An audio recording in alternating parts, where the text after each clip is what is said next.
Ebenezer Scrooge was a wealthy man, and a lonely one. He disliked noise, laughter, and most of all, Christmas. Christmas? Nah, humbug. To him, kindness was foolish, and generosity was a waste. While others celebrated, Scrooge counted coins. Scrooge worked late into the cold evenings, warming himself with nothing but a small fire and his own sharp thoughts.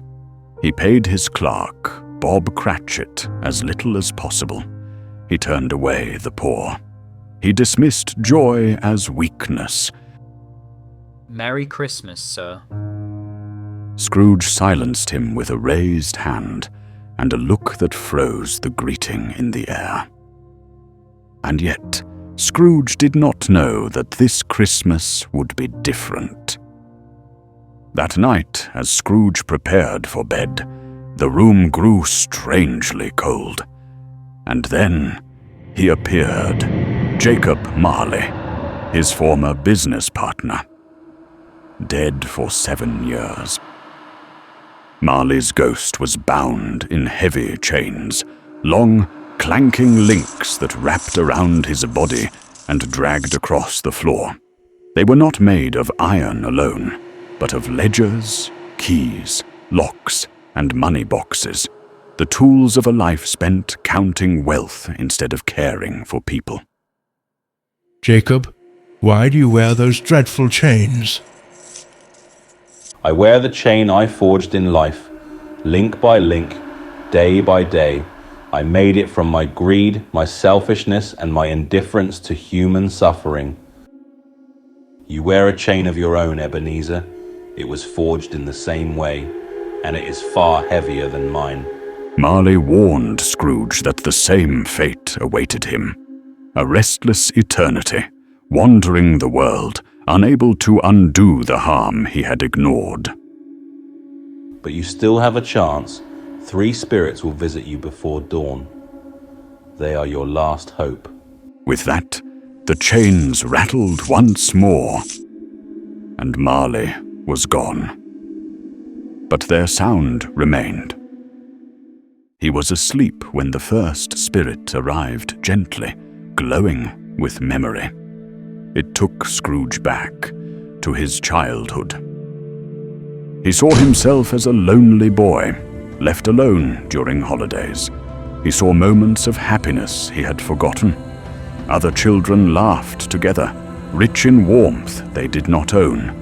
And Scrooge, who owned so much, had never known such company. He stood utterly alone. Then the spirit showed Scrooge another memory. A young woman stood before him, someone who had loved him when he had nothing. You have changed, Ebenezer. Your heart once belonged to me. Now it belongs to something else. Scrooge saw his younger self, silent, rigid, already choosing ambition over affection. I release you from our promise. May you be happy in the life you have chosen.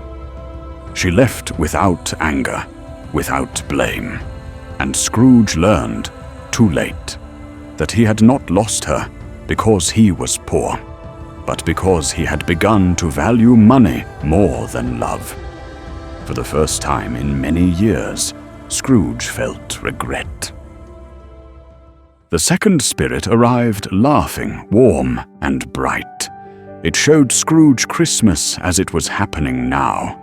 Families gathered, simple meals, real joy. The spirit took Scrooge to Bob Cratchit's home. Despite their poverty, the Cratchits were rich in affection. Scrooge watched quietly as he met Cratchit's son, Tiny Tim, a fragile child with a gentle smile and a hopeful heart. Tiny Tim sat quietly among them, small, fragile, yet radiant with gratitude. The child was weak, yet his smile carried more warmth than all the wealth Scrooge had ever known. If you do not change, and life continues as it is, the child will die. The words struck Scrooge deeply. For the first time, he cared about the fate of another. The spirit then led Scrooge through the busy streets. Laughter echoed, voices sang, children ran through the snow. Look, that's Scrooge's house, the man who hates Christmas. They say he'd rather count coins than give a penny to anyone. They spoke his name lightly, without fear, without respect. Scrooge had wealth, but among the living he had become a joke. The final spirit arrived without a word, silent, dark. It showed Scrooge the future he did not recognize.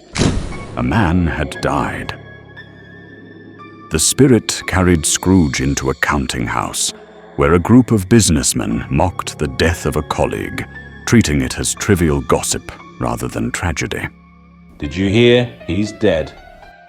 Finally, I suppose I'll attend the funeral, if there's lunch. They spoke of his death as one speaks of bad weather, with no sorrow and no surprise. Then the spirit led Scrooge into a dark, cramped room. Men and women sorted through clothes stripped from the dead man's body. His shirts, his curtains, even the blankets from his bed. Dead men don't need these. There was no shame in the room, only profit. He asked the spirit, Who has died? Who is this man? The spirit did not answer. It only pointed forward. Then Scrooge saw another future. They paid a visit to the Cratchit's house. The Cratchit family was grieving. Tiny Tim had passed away. Finally, the spirit took Scrooge to a graveyard. He looks at a grave and is horrified on seeing the name etched on the gravestone. It was his own name. He realized that he was the one who died alone and unloved. Terrified, Scrooge fell to the spirit's knees. I will change. I will honor Christmas in my heart. Please, give me one chance. Scrooge awoke in his bed, alive, and for the first time he laughed. He sent food to the poor. He raised Bob Cratchit's wages. He became a second father to Tiny Tim, not because he was forced to, but because he finally understood that generosity was the true measure of wealth. From that day on, Ebenezer Scrooge kept Christmas all year, and he proved that it is never too late to choose kindness, to choose empathy, and to change. For the true measure of wealth is not what we keep, but what we give.